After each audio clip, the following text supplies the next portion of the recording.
വരും ദിവസങ്ങളിൽ സംസ്ഥാനത്ത് മഴയുടെ ശക്തി കുറയും. എന്നാലും ഈ രണ്ട് ജില്ലകളിൽ മാത്രമാണ് ഇപ്പോൾ ജാഗ്രത പാലിക്കേണ്ടത്.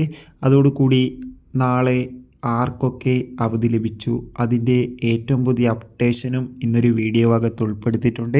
വീഡിയോയിൽ മുൻപേ വീഡിയോ ലൈക്ക് ചെയ്യുക, ചാനൽ സബ്സ്ക്രൈബ് ചെയ്യുക. ഈ വരുന്ന ജൂലൈ മാസം അങ്ങോട്ട് ധാരാളം ചിത്രങ്ങൾ OTT റിലീസ് ചെയ്യപ്പെടും.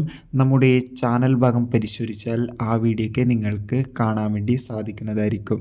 സംസ്ഥാനത്ത് വരുന്ന 3 ദിവസവും മഴയ്ക്ക് സാധ്യത ഉണ്ടാകുമെന്ന് കാലാവസ്ഥാ നിരീക്ഷണ കേന്ദ്രം അറിയിച്ചിട്ടുണ്ട്. നിലവിൽ കിട്ടുന്ന റിപ്പോർട്ടുകൾ പ്രകാരം കാസർഗോഡ്, കണ്ണൂർ ജില്ലയിൽ മാത്രമാണ് വരുന്ന 3 ദിവസം യെല്ലോ അലർട്ട് പ്രഖ്യാപിച്ചിട്ടുള്ളത്. മറ്റു ജില്ലകളിലൊക്കെ ഗ്രീൻ അലർട്ടാണ് പ്രഖ്യാപിച്ചിട്ടുള്ളത്. അതുകൊണ്ട് തന്നെ വിദ്യാഭ്യാസ സ്ഥാപനങ്ങൾക്ക് ഇനി അങ്ങോട്ട് പ്രവൃത്തി ദിവസമായിരിക്കുമെന്ന് അറിയിച്ചു കൊള്ളുന്നു. അതോടുകൂടി തന്നെ മഴ കാരണം, അതായത് നാളെ അവധി ലഭിച്ചത് പത്തനംതിട്ട ജില്ലയിലാണ്. പത്തനംതിട്ട ജില്ലയിൽ എവിടെയൊക്കെ ദുരിതാശ്വാസ ക്യാമ്പുകൾ നടക്കുന്നു ആ ക്യാമ്പുകൾ നടക്കുന്ന വിദ്യാഭ്യാസ സ്ഥാപനങ്ങൾക്ക് മാത്രമാണ് അവധി പ്രഖ്യാപിച്ചിട്ടുള്ളത്.